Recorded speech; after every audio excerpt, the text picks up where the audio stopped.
이러므로 내가 하늘과 땅에 있는 각 족속에게 이름을 주신 아버지 앞에 무릎을 꿇고 비노니 그의 영광의 풍성함에 따라 그의 성령으로 말미암아 너희 속사람을 능력으로 강건하게 하시오며 믿음으로 말미암아 그리스도께서 너희 마음에 계시게 하옵시고 너희가 사랑 가운데 뿌리가 박히고 터가 굳어져서 능히 모든 성도와 함께 지식에 넘치는 그리스도의 사랑을 알고 그 너비와 길이와 높이와 깊이가 어떠함을 깨달아 하나님의 모든 충만하신 것으로 너희에게 충만하게 하시기를 구하노라. 아멘. 이런 말이 있습니다. 인생의 방황은 예수님을 만나면 끝이 나고 신앙의 방황은 좋은 교회를 만나면 끝이 난다. 우리 동강교회가 좋은 교회가 되어서 신앙의 갈등이 있는 자들이 이곳에 와서 모든 염려와 근심을 두고 해결되는 은혜가 있기를 소망합니다. 사랑하는 동강교회 성도 여러분, 혹시 간절히 기도해 보셨습니까? 대부분 간절히 기도하시죠. 저도 간절히 기도했던 것들이 있는데 어릴 때는 이제 침대가 필요해서 침대를 달라고 막 간절히 기도한 적도 있고요. 조금 커서는 이제 좋은 성적을 달라고 기도를 눈물로 한 적도 있습니다. 그리고 또 병이나 장애가 있는 경우에는 정말로 하나님 살려주세요 하면서 간절히 기도한 적도 있습니다. 그런데 돌이켜보면은 제 욕심과 제 의의가 많았던 기도들도 있었던 것 같습니다. 그런데 그러면서 왜 기도해야 되는지 의문을 가지기도 하고 우리 기도를 해야 될 때 이게 나를 위한 기도인가 하나님을 위한 기도인가를 생각해 볼 때도 있습니다. 그런데 오늘 본문을 통해서 기도해야 할 이유를 깨닫고 왜 기도해야 되는지를 오늘 우리가 은혜를 받고 갔으면 좋겠습니다. 오늘 본문 말씀을 보시면 사도 바울은 정말로 간절히 기도했습니다. 에베소 교인들을 보면은 교인들을 위해서 차디찬 감옥에서 무릎 꿇고 기도하고 있습니다. 무슨 문제가 있기에 바울이 이렇게 기도하는 것일까요? 그 이유는 에베소 상황 때문이었습니다. 이 에베소 지역은 소아시아 지역 7개의 교회 중에서 제일 먼저 등장하는 교회입니다. 이 도시의 특징, 에베소 도시의 특징은 황제를 숭배하고요. 그리고 아데미 신전이라는 것이 있었습니다. 어떤 말이 있었냐면은 에베소에 가서 돈 자랑하지 마라 할 정도로 흥청망청 돈이 넘쳐나고 우상이 넘쳐나는 도시였습니다. 그리고 각종 인종들이 모여 살다 보니까 이제 수용력이 뛰어납니다. 다른 인종에 대해서 배척하는 것이 아니라 너도 좋고 나도 좋고 이 다른 인종에 대해서 수용력이 뛰어나니 돈이 많아지고 우상이 많아지게 됩니다. 특히 이 아데미 신전은 기둥이 100개가 넘을 정도로 큰 신전이고 이 신전 안에서 부도덕적이고 비윤리적인 일들, 음란한 행위들이 많이 일어나면서 우상을 섬기는 신전이 됩니다. 그런데 이렇게 인파가 많고 돈이 많은 곳에 당연히 이 거짓 교사들이 모이기 시작합니다. 그런데 이 거짓 교사들은 일정한 수입이 없습니다. 그래서 어떻게 돈을 버냐면 가르치고 강연할 때 사람들이 많으면 수입이 많아지고 적으면 수입이 적고 그러다 보니까 저절로 수사력이 발달됩니다. 화법, 대화하는 게 발달하게 되고 화려한 말들을 하게 됩니다. 그래서 내용보다는 어떻게 말을 잘 전달할까, 어떻게 하면은 저 사람을 홀릴 수 있을까, 이게 발달하게 됩니다. 이런 배경을 가지고 있는 에베소 지역에 고린도에서 목회를 하다가 사역을 마치고 에베소로 넘어오게 된 바울이 그냥 온 것이 아니라 그리스도의 복음을 들고 오니까 이 에베소 지역에 변화가 일어나기 시작합니다. 우상을 섬기던 사람들이 우상을 버리게 되고요. 그리스도만이 나의 삶의 주제이시고 나의 생활, 나의 인생의 답인 것을 사람들이 깨닫고 우상을 버리기 시작합니다. 근데 각종 우상과 노름의 중심이었던 이 에베소가 이 경제 매출이 줄어들기 시작하고 실질적으로 불이익이 도시 전체에 나타나게 됩니다. 그래서 이 우상을 섬기는 사람들이 사도 바울을 가만히 뒀을까요? 이 사도 바울을 때리기도 하고 집단으로 폭행도 하고 생명의 위협까지 당합니다. 그래서 쫓겨나게 되는데 이때 에베소 교회 지도자들을 불러놓고 이런 부탁을 합니다. 사도행전 20장 28절부터 32절을 제가 읽도록 하겠습니다. 사도행전 20장 28절부터 32절입니다. 여러분은 자기를 위하여 또는 온 양떼를 위하여 삼가라. 성령이 그들 가운데 여러분을 감독자로 삼고 하나님이 자기 피로 사신 교회를 보살피게 하셨느니라. 내가 떠난 후에 사나운 이리가 여러분에게 들어와서 그 양떼를 아끼지 아니하며 또한 여러분 중에서도 제자들을 끌어 자기를 따르게 하려고 어그러진 말을 하는 사람들이 일어날 줄을 내가 아노라. 그러므로 여러분들이 일깨어 내가 3년이나 밤낮 쉬지 않고 눈물로 각 사람을 훈계하던 것을 기억하라. 지금 내가 여러분을 주와 및 그 은혜의 말씀에 부탁하노니 그 말씀이 여러분을 능히 든든히 세우사 거룩하게 하심을 입은 모든 자 가운데 기업이 있게 하시리라. 아멘. 바울이 떠나기 전에 이 에베소 교회 지도자들을 모아놓고 이제 내가 떠나면은 사나운 이리들이 우리 성도들을 꿰어서 또 자칭 사도라 하는 사람들이 우리 성도들을 꿰을 것이다. 그래서 부탁하는데 은혜의 말씀을 부탁한다. 이렇게 얘기하고 떠납니다. 그래서 이 교회의 프로그램이나 사람에게 부탁하는 것이 아니라 하나님의 은혜에 부탁하고 이제 바울은 에베소를 떠나게 됩니다. 이런 배경이 있는 에베소 교회이기 때문에 사도 바울이 떠난 후에 이제 칭찬받을 만한 행동을 합니다. 어떤 칭찬받을 만한 행동을 하냐면 거짓 교사들을 이제 다 색출해내고 드러냅니다. 이것은 아니다, 이것은 비진리다 하면서 에베소 지역에 있는 거짓 교사들을 다 이렇게 드러내게 됩니다. 그래서 이 계시록에도 사도 요한이 에베소 교회를 칭찬합니다. 요한계시록 2장 1절에서 3절입니다. 우리 다 같이 한번 화면을 보시고 읽어보도록 하겠습니다. 시작. 에베소 교회 사자에게 편지하라. 오른손에 있는 7뼈를 붙잡고 7 금촛대 사이를 거니시는 이가 이르시되 내가 내 행위와 수고와 내 인내를 알고 또 악한 자들을 용납하지 아니한 것과 자칭 사도라 하되 아닌 자들을 시험하여 그의 거짓된 것을 내가 드러낸 것과 또 내가 참고 내 이름을 위하여 견디고 게으르지 아니한 것을 아노라. 아멘. 이것이 에베소 교회의 그 장점이자 열심이었습니다. 이 거짓 교사들을 드러내고 그리고 견디지 못할 정도로 이렇게 많은 사람들 열심히 거짓 교사들을 드러냈습니다. 그런데 4절을 한번 보도록 하겠습니다. 요한계시록 2장 1절 4절입니다. 시작. 그러나 너를 책망할 것이 있나니 너의 처음 사랑을 버렸느니라. 아멘. 사랑을 잃어버렸습니다. 이 계속 거짓된 교사들을 드러내고 색출해내고 진리를 찾다가 처음 사랑을 잃어버리게 되었습니다. 이 상황을 사도 바울이 옥중에서 듣게 된 겁니다. 그래서 이 에베소 성도들을 위해서 바울이 내가 지금 어떤 심정인지 아느냐 하면서 기도한 것이 오늘 본문의 말씀입니다. 14절 15절 에베소 3장 14절 15절을 함께 읽겠습니다. 시작. 이러므로 내가 하늘과 땅에 있는 각 족속에게 이름을 주신 하나님 아버지 앞에 무릎을 꿇고 비노니. 사도 바울은 하늘과 땅의 모든 창조주이신 하나님 아버지가 내 안에 있기 때문에 감옥이지만 형편이 좋지 않지만 에베소 교인들을 향하여 기도하고 있습니다. 사도 바울은 평생 복음을 위해서 살았습니다. 사실 누구보다도 위로가 많이 필요한 사람입니다. 그런데 그가 지금 감옥에 갇혀서 무릎을 꿇고 기도하고 있습니다. 사실 무릎을 꿇고 기도한다는 것이 무릎 꿇고 기도하는 것이구나 라고 생각하실 수도 있는데 유대인들은 원래 무릎 꿇고 기도하지 않습니다. 서서 기도하는데 얼마나 간절하고 얼마나 급했으면 사도 바울이 지금 차디찬 감옥 안에서 무릎을 꿇고 에베소 교회들 성도들을 위해서 기도하고 있겠습니까? 그럼 바울은 어떤 기도를 하고 있을까요? 바울은 에베소 성도들에게 권면할 뿐만 아니라 오늘 우리에게 왜 기도해야 되는지 기도해야 할 이유를 설명하고 있습니다.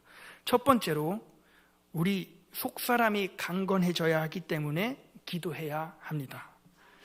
16절을 같이 함께 읽어보겠습니다. 에베소 3장 16절입니다. 시작. 그의 영광의 풍성함에 따라 그의 성령으로 말미암아 너희 속사람을 능력으로 강건하게 하시오며. 속사람이 강건하기를 기도했습니다. 사람에게는 겉사람과 속사람이 있습니다. 겉사람은 우리가 아시다시피 겉의 모습입니다. 육체적인 외형을 말하고 늙어지고 부패해집니다. 속사람은 반대로 우리의 마음이고 우리의 내면이고 우리의 영적인 세계입니다. 눈에 보이지 않습니다. 사랑하는 성도 여러분, 속사람이 중요합니까? 겉사람이 중요합니까? 속사람, 그렇죠. 사도 요한은 요한 3서 1장 2절에 뭐라고 얘기하고 있냐면 내 영혼이 잘 되어야 범사가 잘 되고 강건하고 복이 있다고 말합니다. 또한 이사야 58장 11절에 나 여호와가 너를 항상 인도하여 메마른 곳에서도 내 영혼을 만족하게 하며 내 뼈를 견고하게 하리니 너는 물된 동산 같겠고 물이 끊어지지 아니하는 샘 같을 것이라, 이렇게 얘기하고 있습니다. 사랑하는 성도 여러분, 언제나 중요한 것은 속 사람입니다. 축복의 순서도 마찬가지입니다. 영혼이 먼저 잘 돼야 하는 것입니다. 그러면 영혼이 잘 되지 않고 겉사람이 잘 되는 것은 축복이라고 말할 수 없습니다. 의사들은 건강하려면 음식 조절과 적당한 운동이 필요하다고 합니다. 그런데 의학계 보고에 따르면 음식과 운동은 건강에 25% 정도 영향을 끼친다고 합니다. 나머지 75%는 마음이 중요하다고 말하고 있습니다. 잠언 4장 23절 말씀을 우리가 함께 읽었으면 좋겠습니다. 잠언 4장 23절 앞에 화면을 보시고 읽어보겠습니다. 시작! 모든 지킬 만한 것 중에 더욱 내 마음을 지키라.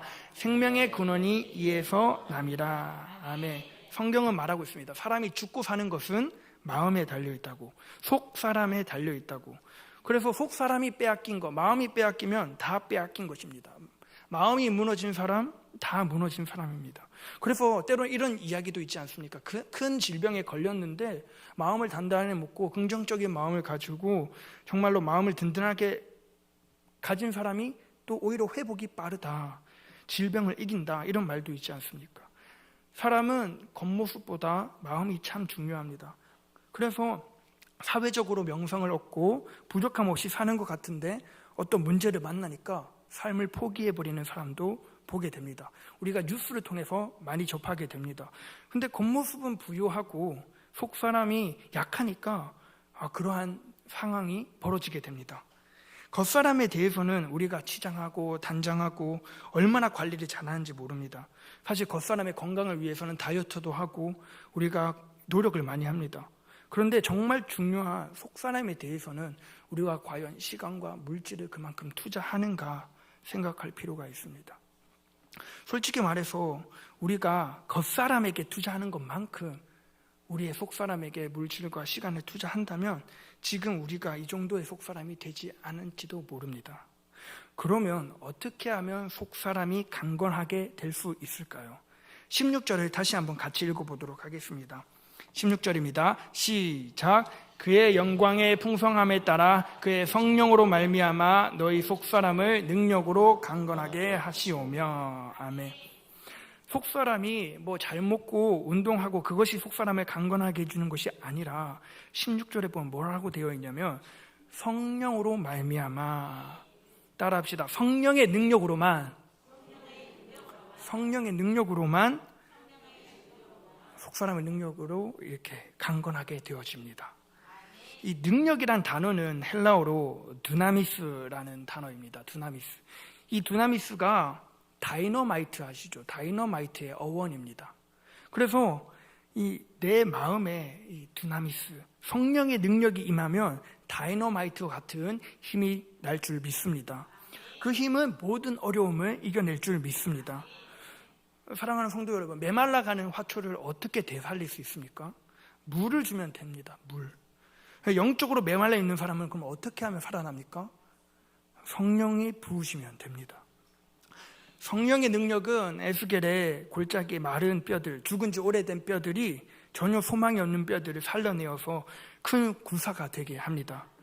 바울은 말합니다. 갈라디아서 5장 16절에 바울은 너희는 성령을 따라 행하라. 그리하면 육체의 욕심을 이루지 아니한다 라고 말하고 있습니다.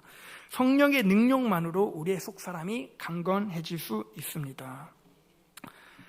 빌립보서 4장 13절 말씀에 보면은 내게 능력 주시는 자 안에서 내가 모든 것을 할 수 있느니라. 이 말씀은 사실 그러면 능력을 주시면 다 할 수 있구나라고 알고 계신데 그 앞절도 같이 읽어야 되는 부분입니다.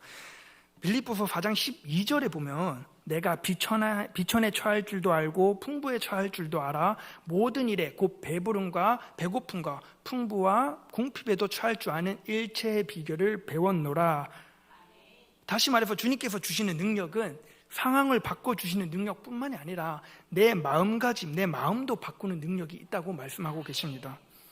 하나님, 성령의 능력으로 내 마음을 강하게 하옵소서. 이런 기도가 필요합니다. 여호수아가 하나님의 명령을 받아서 이스라엘 백성들을 가나안 땅으로 인도합니다. 사실 여호수아는 그 엄청난 스승이신 모세보다 많이 부족하고 연약하고 자신감도 없고 염려와 불안해 있는 여호수아에게 하나님께서, 여호와께서 나타나셔서 여호수아 1장 9절 말씀을 하십니다. 내가 내게 명령한 것이 아니냐? 강하고 담대하라. 두려워하지 말며 놀라지 말라. 내가 어디로 가든지 내 하나님 여호와가 너와 함께 하시니라. 아멘. 혹시 이 자리에 두렵고 떨리는 마음으로 앉아 계시는 분이 계십니까? 지금 내가 감당해야 될 일이 버겁고 내 힘으로 할 수 없고 염려와 불안이 있다면 이 시간 하나님께서 말씀하고 계십니다. 내가 너와 함께한다. 강하고 담대하라. 바울은 질그릇 비유를 통해서 우리 고린도서 4장 7절에서 9절 말씀 함께 읽어보겠습니다. 시작. 우리가 이 보배를 질그릇에 가졌으니 이는 심히 큰 능력은 하나님께 있고 우리에게 있지 아니함을 알게 하려 함이라. 우리가 사방으로 우겨싸움을 당하여도 쌓이지 아니하며 답답한 일을 당하여도 낙심하지 아니하여 박해를 받아도 버림바 되지 아니하며 거꾸로 들임을 당하여도 망하지 아니하고. 아멘. 우리는 외부적인 환경을 많이 탓합니다. 그리고 조건을 따지고 원망을 하고 환경을 탓하고. 그런데 성경은 그것보다 더 중요한 것이 내 속사람이 강건하냐 그렇지 않냐가 중요하다고 말하고 있습니다. 속사람이 성령의 능력으로 강건해지기를 주님의 이름으로 축복합니다. 저를 한번 따라해 주십시오. 주여, 속사람을 강건케 하옵소서. 주여, 속사람을 강건케 하옵소서. 속사람을 강건케 하기 위해 기도해야 합니다. 두 번째로 우리가 기도해야 할 이유는 그리스도가 내 마음의 주인이 되기를 기도해야 된다는 것입니다. 17절 상반절을 읽겠습니다. 17절 상반절, 에베소서 3장 17절 상반절을 함께 읽어보겠습니다. 시작. 믿음으로 말미암아 그리스도께서 너희 마음에 계시게 하옵시고. 아멘. 여러분, 지금 편지를 받고 있는 에베소 교인들은 이미 예수님을 잘 믿고 있는 사람들입니다. 그런데 그들에게 뭐가 없을까요? 바로 아까 앞서 얘기한 사랑이 없습니다. 그럼 그들에게 지금 바울은 너희 마음에 날마다 그리스도가 계시게 하라고 말씀하고 계십니다. 헬라어로 여기 계시게 하옵시고라고 말하는 말에는 두 가지 뜻이 있는데 파로이케오라는 뜻과 카토이케오라는 뜻이 있습니다. 파로이케오는 계시긴 계신데 잠시 계시다가 떠나는 나그네 같은 것이 뜻이 파로이케이고, 카토이케오는 아예 그 자리에 계시는 거, 영원히 거주하는 거, 그것이 카토이케오인데 오늘 바울은 어떤 뜻을 썼냐면 잠시 일시적으로 머물러 가는 손님의 서로의 그 그리스도가 아니라 영원히 거주하는 주인으로 하는 카토이케오라는 단어를 쓰고 있습니다. 우리 주님은 일방적이시고 일관적이신 분이십니다. 항상 우리 곁에, 내 곁에 계십니다. 주님은 우리 안에 내주하고 계십니다. 다시 말해서 그리스도가 너희 마음의 주인이 되게 하라라는 것입니다. 우리는 예수님을 믿으면서 예수님을 잠시 스쳐 지나가는 나그네처럼 예수님을 믿고 있지는 않습니까? 예수님을 주인으로 모시고 사는 것이 아니라 나 자신이 주인 행세하고 있지는 않습니까? 알라딘의 요술램프 아시죠? 알라딘이 요술램프를 문지르면 지니가 나와서 소원을 들어주고 다시 들어갑니다. 또 알라딘이 지니의 요술램프를 문지르면 지니가 나와서 소원을 들어주고 들어갑니다. 혹시 우리 예수님도 그렇게 필요할 때만 주님을 불러내고 있지는 않습니까? 성경은 그것을 잘 알기 때문에 지금 우리에게 그리스도가 너희 모든 삶의 주인이 되게 하라라고 말하고 있습니다. 제가 그 청년으로 있었을 때 교회에서 섬겼을 때 일입니다. 제가 이제 교회에서 순장을 맡게 되었습니다. 근데 교회가 청년이 많다 보니까 용어가 좀 다양한데 조장이 있고 리더가 있고 그다음 간사가 있습니다. 그래서 제가 조장도 하고 리더도 하고 간사가 이제 간사를 하게 되었습니다. 그래서 이제 또 많은 인원의 청년들을 어떻게 이끌 것인가, 교제하고 어떻게 교회를 나오게 할 것인가 행복한 고민과 이제 기도를 하기 시작하게 되었습니다. 그런데 제가 딱 간사가 되었을 때 코로나가 터져가지고 모이지를 못하는 겁니다. 그리고 나서 간사가 되고 하루 이틀 뒤인가 특별 새벽 기도가 있는 거예요. 그래서 저에게 있어서 첫 사역은 이제 특별 새벽 기도인데 어떻게 하면 이 많은 청년들을 동원시키지 막 고민하면서 기도를 했습니다. 하나님, 좀 많은 청년들이 와서 특별 새벽 기도 함께 하고 이제 새로 꾸려진 팀이니까 한번 으쌰으쌰 해보면 좋을 것 같습니다. 하나님께 기도했습니다. 그래서 그 다음날 새벽에 이제 청년들이 나오는데 몇 명 나오는지 아십니까? 1명 나왔어요. 1명. 저 포함해서 리더 한 분에서 2명이서 이제 그 교회에서는 이제 예배를 드리고 집에 가기 전에 사진을 찍는 약간 풍습 같은 전통이 있는데 2명이서 사진 찍는데 옆에 보니까 다른 팀들은 10명씩 모여서 사진 찍고 하는데 부럽더라고요. 그래서 솔직히 하나님께 기도하고 원망도 했던 것 같습니다. 하나님, 그렇게 기도 많이 하고 하나님을 위해서 이렇게 청년들을 섬기겠다고 했는데 왜 1명밖에 안 보내주십니까? 하면서 조금 따지기도 하고 좀 서운하기도 하고 조금 부끄럽더라고요. 왜냐하면 청년들이 팀들이 엄청 많이 모여 있는데 저희 팀만 2명이 온 거예요. 그래서 내가 부족한가 이 생각도 들고, 그런데 기도하는 가운데에서 하나님께서 어떤 마음을 주셨냐면 나한테 맡기라는 겁니다. 그래서 하나님, 저 하나님께 맡겼는데요, 충분하지 않다는 거예요. 그래서 하나님께 완전히 맡기기로 했는데 어떻게 맡기기로 했냐면 내가 할 수 없는 부분이니까 이거는 내 문제가 아니다.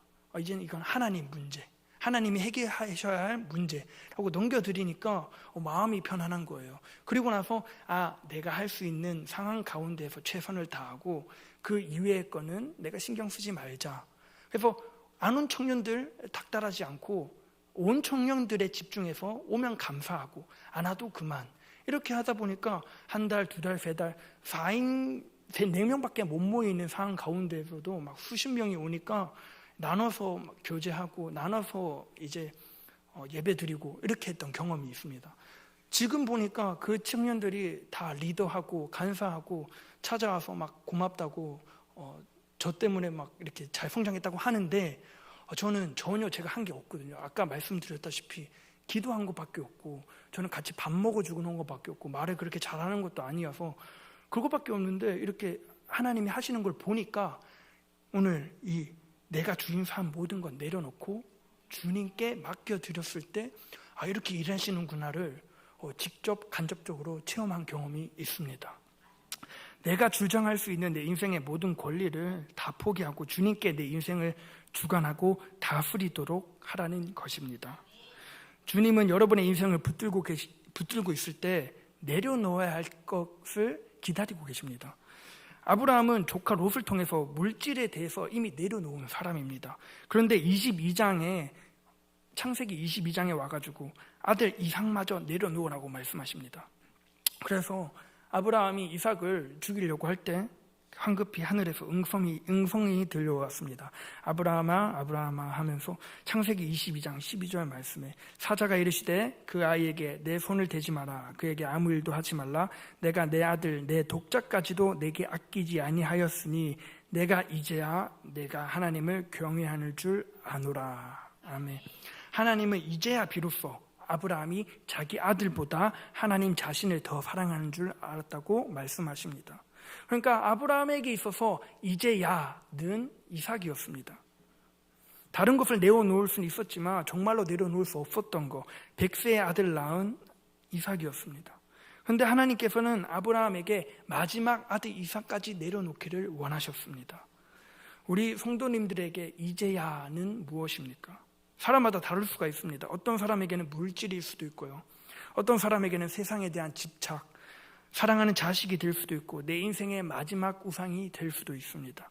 그런데 그것을 내려놓을 때 그때 하나님께서는 마침내 여러분의 인생의 핸들을 잡으시고 그때부터 주님께서 여러분의 인생을 주관하실 줄 믿습니다. 예수 그리스도가 여러분의 인생을, 가정을 또는 자녀를, 미래를 주관하고 다스릴 수 있도록 주님의 이름으로 축복합니다. 저를 한번 따라해 주십시오. 주여, 주님이 내 모든 삶의 주인이 되어 주옵소서. 주여, 주님이 내 모든 삶의 주인이 되어 주옵소서. 아멘. 주님이 내 모든 삶의 주인이 될 수 있기를 기도해야 합니다. 세 번째로 바울이 기도했던 제목이 있습니다. 그것은 사랑 가운데서 견고해지기를 기도했습니다. 17절 말씀을 보도록 하겠습니다. 에베소서 3장 17절 말씀입니다. 함께 읽어보겠습니다. 시작. 믿음으로 말미암아 그리스도께서 너희 마음에 계시게 하시옵고 너희가 사랑 가운데서 뿌리가 박히고 터가 굳어져서. 아멘. 하나님의 사랑을 두 가지 표현을 하고 있습니다. 두 가지로. 너희가 사랑 가운데서 뿌리가 박히고 터가 굳어져서. 뿌리가 박힌다는 말은 나무를 두고 하는 말입니다. 금방 심은 나무 그리고 오래 심은 나무 당연히 다르겠죠. 오래 심은 나무는 뿌리가 깊고 금방 심은 나무는 뿌리가 적게 박히게 됩니다. 터가 굳어진다는 말은 건축물을 두고 하는 말입니다. 터가 견고해지면 비가 와도 폭풍우가 쳐도 무너지지 않습니다. 하나님의 사랑은 뿌리가 박히고 견고한 터에 세워져야 한다는 것입니다. 그럴 때 그 사랑이 너무 커서 지식을 넘는다라고 말하고 있습니다. 우리 함께 18절을 읽어보도록 하겠습니다. 18절입니다. 시작. 능히 모든 성도와 함께 지식에 넘치는 그리스도의 사랑을 알고. 지식을 뛰어넘는 하나님의 사랑으로 충만해져야 한다고 말하고 있습니다. 근데 가끔 이렇게 이야기하시는 분들이 있습니다. 내가 기도 생활 잘하고 봉사 잘하면 하나님을 나를 사랑하시는 것 같고 조금이라도 기도 생활을 등한시하면은 하나님 나를 사랑하지 않는 것 같아요. 아닙니다. 하나님은 여전히 내가 어떠한 행동을 하는지가 중요하지 않고 하나님은 여전히 나를 사랑하고 계십니다. 하나님이 우리를 사랑하시는 것은 우리의 행위에 달려있지 않습니다. 왜냐하면 하나님은 그 사랑 자체이시기 때문입니다. 하나님의 성품인 것입니다. 아기가 태어났습니다. 아들, 딸, 손주가 태어났는데 사실 그 아이가 부모님한테 해주는 것은 아무것도 없습니다. 똥 싸고 오줌 싸고 울고 먹고. 그런데도 부모님은 그 아이가 너무너무 사랑스럽습니다. 왜 그렇습니까? 내 자녀이기 때문에, 내 손주기 때문에 그렇습니다. 무엇으로도 그 사랑을 끊을 수가 없습니다. 로마서 8장 35절의 말씀에 보면은 누가 우리를 그리스도의 사랑에서 끊으리요? 환난이나 공고나 박해나 기근이나 적신이나 위험이나 칼이랴. 아멘.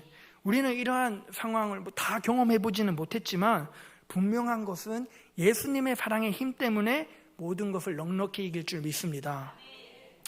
주님이 멀리 느껴질 때마다 소리내어서 선포하십시오. 하나님은 사랑이시라. 하나님은 나를 사랑하신다. 하나님은 사랑이시라. 하나님은 나를 사랑하신다.